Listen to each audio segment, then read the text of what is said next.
چوتھا دور حکومت، مولا اس زینے پہ جا کے بیٹھے جس میں نبی بیٹھتے تھے، سارے زینوں سے گزرتے ہوئے اس جگہ جا کے بیٹھے جہاں سرکار بیٹھتے تھے۔ جب مولا نے خطبہ ارشاد فرما لیا تو خطبے کے درمیان محسوس کیا کہ لوگ کانوں میں ایک دوسرے سے کچھ کہہ رہے ہیں۔ ممبر کے بالکل برابر میں حضرت عمار یاسر رضی اللہ تعالیٰ عنہ رضوان اللہ تعالیٰ علیہ تشریف فرما تھے۔ مولا علی نے حضرت عمار سے کہا عمار یہ کیا باتیں کر رہے ہیں، یہ ایک دوسرے سے کان میں کیا بول رہے ہیں؟ کہ مولا یہ کہہ رہے ہیں آپ وہاں بیٹھ گئے ہیں جہاں نبی بیٹھتے تھے۔ توجہ ہے؟ میرے مولا نے اپنے خطبے کا رخ بدلا، ممبر کو ہاتھ مار کے فرمایا ما ھذہ الاعواد، یہ لکڑیوں کا ڈھیر کیا ہے؟ انا راکب کتف النبی، میں نبی کے دوش پر بھی بیٹھا ہوں۔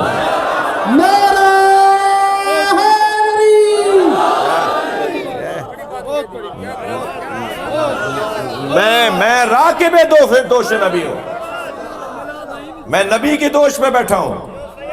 ممکن ہے مجلس سے اترنے کے بعد کوئی بچہ مجھے روک لے، مجھے اچھا لگے گا، اور روک کر اگر وہ یہ کہہ دے کہ دوش نبی پہ تو مہر نبوت تھی،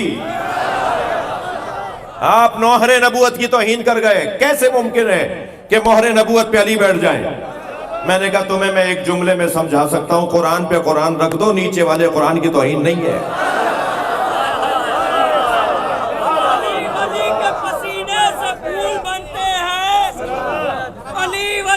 پسینے سے پھول بنتے ہیں، کیا تعریف کروں ان کی جن کے بچوں کی سواری خود رسول بنتے ہیں۔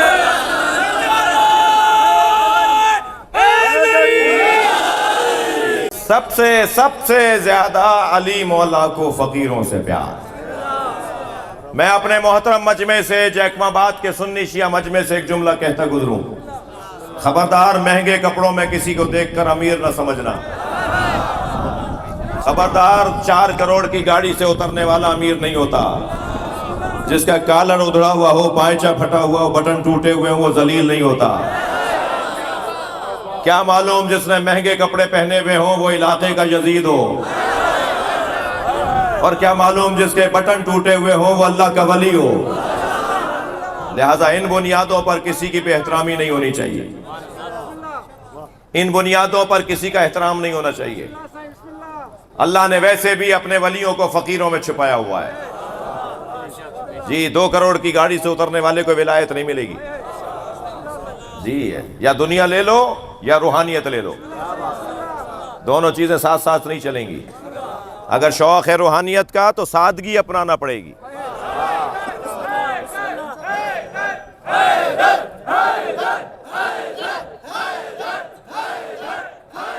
بلند تر صلوات پڑھیں گے محمد والے۔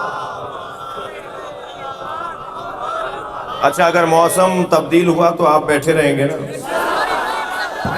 اہل بیت کا چاہنے والا حالات کا رونا نہیں روتا، اہل بیت کا چاہنے والا حالات کا مقابلہ کرتا ہے۔ لہٰذا یہ تو کرم ہو رہا ہے نا اللہ کا، ہم تو ویسے ہی اللہ سے رحمت مانگتے ہیں۔ مولا نبی چاہتے ہیں کہ ہر مجلس میں علی کی بات ہو۔ مجھے سندھیوں سے اس لیے بھی پیار ہے کہ جب 2 سندھی آپس میں ملتے ہیں تو یا علی مدد بول کے علی کا ذکر کرتے ہیں، اور علی کا ذکر نبی کی آرزو اور خواہش ہے کہ ہمیشہ جب بھی بات کرو تو علی کے ذکر سے اپنی محفلوں کو سجاؤ، ایک دوسرے سے ملو تو مولا کے ذکر کے ساتھ ملو۔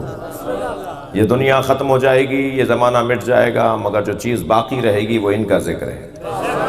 مجھے تو کچھ لوگوں پہ تعجب ہے جو کہتے ہیں کہ علی دنیا میں 4تھے نمبر پر ہیں، مگر وہی کہتے ہیں کہ علی آخرت میں پہلے نمبر پر ہے۔ جو آخرت میں پہلے نمبر پر ہے وہ دنیا میں بھی پہلے نمبر پہ مانا جائے گا۔ مجھے اس ملنگ سے بھی بڑا پیار ہے جو کنٹھے کلابے پہن کر، چٹیا بندے بنا کر، ہاتھ میں ڈنڈا اٹھا کر بازاروں کوچوں میں آوازیں لگاتا ہے آج نہیں کل سب علی علی کہیں گے۔ مجھے معاف کیجئے گا جہاں میں مولوی نہیں پہنچ پاتا، مولانا معاف کیجئے گا، جہاں میں مولوی نہیں پہنچ پاتا وہاں وہ ملنگ علی کا ذکر پہنچا دیتا ہے۔ لہٰذا ایسے لوگوں کا خاص خیال کریں، یہ بہت اہمیت کے حامل ہیں۔ بات جو کر رہا تھا میں چاہ رہا ہوں اسے اور روشن کروں۔ سب سے زیادہ اعتماد مولا علی نے فقیروں کو دیا ہے۔ میرے مولا فرماتے ہیں کہ نبی نے مجھ سے کہا یا علی زینک اللہ بالزہد فی الدنیا وحب المساکین۔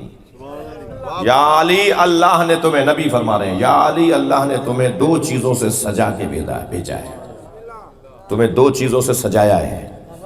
ایک دنیا کا زاہد تمہیں بنایا ہے، ساری دنیا تمہارے پاس ہے مگر تمہیں دنیا سے پیار نہیں ہے۔ ساری دنیا کی نعمتیں تمہارے پیروں میں ہیں مگر تمہیں دنیا سے رغبت نہیں ہے۔ جی، زینک اللہ بالزہد فی الدنیا، دنیا میں تمہیں اللہ نے بھیجا ہے دو چیزوں سے سجا کر، زاہد دنیا وحب المساکین، اور مسکینوں سے پیار کرنے والا۔ علی مولا کی صفت مسکینوں سے پیار کرنے والا۔ خطبہ ارشاد فرمایا میرے مولا علی نے، خطبے کے فوراً بعد مبارکباد کے سلسلے شروع ہوئے۔ خلافت کا پہلا خطبہ، ظاہری حکومت کا پہلا خطبہ، خطبے کے فوراً بعد مبارکباد کے سلسلے شروع ہوئے۔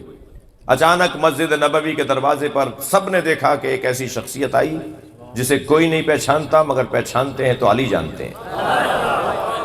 مولا نے اپنی جگہ چھوڑ دی، ان کا استقبال کیا، انہیں اپنے ساتھ لا کے بٹھایا، کچھ دیر تک گفتگو فرمائی، پھر وہ جانے لگے تو انہیں دروازے تک چھوڑنے گئے۔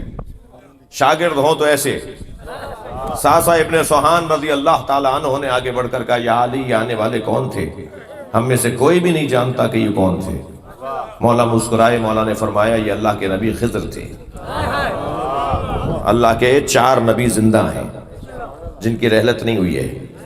جی، کسی کو 3000 سال ہو گئے ہیں، کسی کو 2500 سال ہو گئے ہیں۔ 2500 سال سے اللہ کے نبی زندہ ہیں، یعنی حضرت عیسیٰ زندہ ہیں، یہ مان لیتے ہیں عیسیٰ کو جو نماز پڑھائے گا وہ مہدی زندہ نہیں ہے۔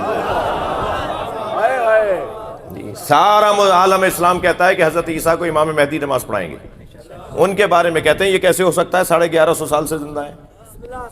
تو امام مہدی تو 1150 سال سے تمہیں سمجھ میں نہیں آ رہے، حضرت عیسیٰ تو سمجھ میں آ رہے ہیں۔ اللہ چاہے تو زندہ رکھ سکتا ہے۔ جی، حضرت عیسیٰ زندہ ہیں، موجود ہیں، حضرت خضر موجود ہیں، حضرت الیاس، حضرت ادریس، 4 نبی ابھی بھی موجود ہیں۔